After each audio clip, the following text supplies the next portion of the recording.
तो दोस्तों जैसा कि अब भारत की साइड से पूरे जोर के साथ में अपने तेजस MK-1A फाइटर जेट को एक्सपोर्ट मार्केट के अंदर पुश किया जा रहा है और कैसे भारत यहाँ पर कोशिश कर रहा है, तो इसके लिए भी मैं आप सभी लोगों को कुछ पॉइंट्स को यहाँ पर याद दिलाना चाहता हूँ। तो जैसा कि हमारा जो तेजस MK-1 फाइटर जेट था, तो सबसे पहले तो इसको अपग्रेड करके हमने तेजस MK-1A स्टैंडर्ड के ऊपर लाए, जिससे कि ये ना केवल हमारी वायुसेना की बल्कि पूरी दुनिया के जो स्टैंडर्ड्स हैं उनको मैच करते हुए बाकी कंट्रीज़ की जो रिक्वायरमेंट है इसको पूरा कर सके। बाकी यहाँ पर काफ़ी सारे कंट्रीज़ इसके प्रोडक्शन रेट को लेकर के चिंतित रहा करते थे, तो इसके लिए भारत ने फाइनली अपनी जो थर्ड प्रोडक्शन लाइन है इसका इनॉग्रेशन कर दिया है और इसके जो लेबर है उसको भी अपस्किल्ड करने का काम किया जा रहा है, यानी कि उनकी ट्रेनिंग को भी यहाँ पर शुरू किया जा चुका है। तो इसके बाद में तेजस MK-1A का जो मास प्रोडक्शन है ये 24 यानी कि 24 एयरक्राफ्ट पर ईयर के आसपास का हो जाएगा। साथ ही साथ यहाँ पर अब हमारी HAL पूरी दुनिया के अंदर जितने भी एयर शो हो रहे हैं या फिर कोई भी यहाँ पर किसी प्रकार का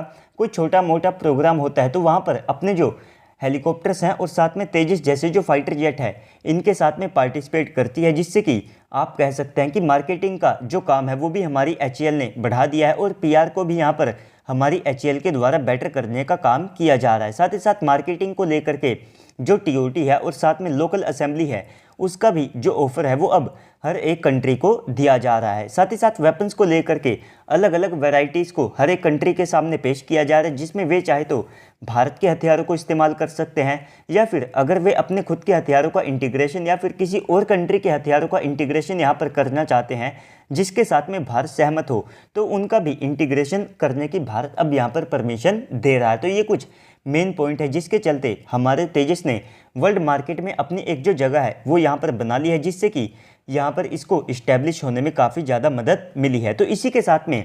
अब हमारी HAL और साथ में हमारा जो इंडियन एनवॉय है, तो ये दोनों अर्जेंटीना के अंदर गए हैं, जहाँ पर HAL के डेलीगेशन ने अर्जेंटाइन वायुसेना के जो वायुसेना प्रमुख है इनके साथ में मिलकर के बातचीत की और कैसे यहाँ पर तेजस MK-1A फाइटर जेट की डील को फाइनल किया जा सकता है। साथ ही साथ जैसा कि मैंने बताया कि भारत अपने हेलीकॉप्टर्स को भी अर्जेंटीना को पुश कर रहा है, तो इन दोनों ही टॉपिक को लेकर के हमारी HAL का जो डेलीगेशन है ये अर्जेंटाइन एयरफोर्स के जो चीफ ऑफ डिफेंस स्टाफ है इनके साथ में मिलकर के बातचीत कर रहे हैं। तो इसके बाद में आप सभी लोगों को याद होगा कि कुछ समय पहले जो अर्जेंटीना की एक टीम है तो ये एरो इंडिया शो के दौरान में भारत के अंदर आए थे, जहाँ पर इन्होंने HAL की जो फैसिलिटीज़ हैं उनको भी विजिट किया था कि कैसे HAL यहाँ पर अगर उनसे ऑर्डर को लेती है तो ये कैसे टाइम के अनुसार हमको डिलीवरी को देंगे। तो अर्जेंटीना यहाँ पर चाहता है कि लोकल असेंबली को किया जाए और इनके जो खुद के लोग हैं उनको भी एक एविएशन एयरक्राफ्ट को असेंबल करने का मौका मिले, यानी कि अगर हम अर्जेंटीना को तेजस MK-1A फाइटर जेट को बेचते हैं तो इसके चलते अर्जेंटीना चाहता है कि कुछ परसेंटेज में तेजस MK-1A के जो पार्ट्स हैं इनको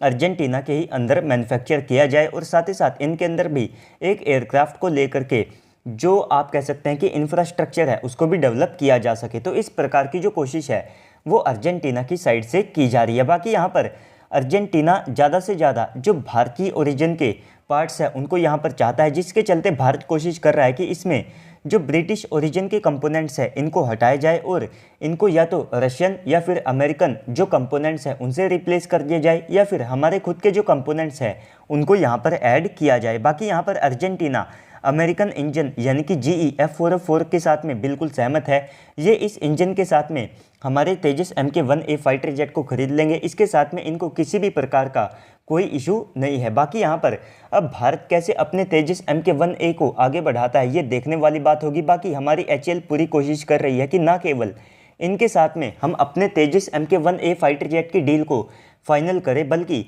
ये हमसे हमारे जो LCH जैसे हेलीकॉप्टर है इनको भी खरीदे और कहीं ना कहीं ये अर्जेंटीना के लिए भी काफ़ी ज़्यादा अच्छी बात रहेगी कि ये हमसे हमारे जो प्लेटफॉर्म है इसको काफ़ी ज़्यादा कम कॉस्ट के साथ में खरीदे, क्योंकि सबसे पहले तो इनके सामने जो ऑप्शंस हैं ये काफ़ी ज़्यादा कम है और अगर इनके सामने अगर आप किसी ऑप्शन को देखते हैं तो वो JF-17 के तौर पर सामने है और JF-17 को लेकर के इनकी वायुसेना की जो प्रमुख है तो ये अपनी काफ़ी सारी चिंताओं को प्रकट कर चुके हैं कि कैसे ये एयरक्राफ्ट ग्राउंडेड रहते हैं और हवा में उड़ते समय कैसे इनके एयरफ्रेम के ऊपर क्रैक्स को नोटिस किया जाता है और साथ ही साथ यहाँ पर इनके जो RD-93 इंजन्स हैं इनमें भी किस प्रकार के इशू रहते हैं। तो इन सारी समस्याओं को जो अर्जेंटीना वायुसेना के प्रमुख हैं इन्होंने पॉइंट आउट किया है।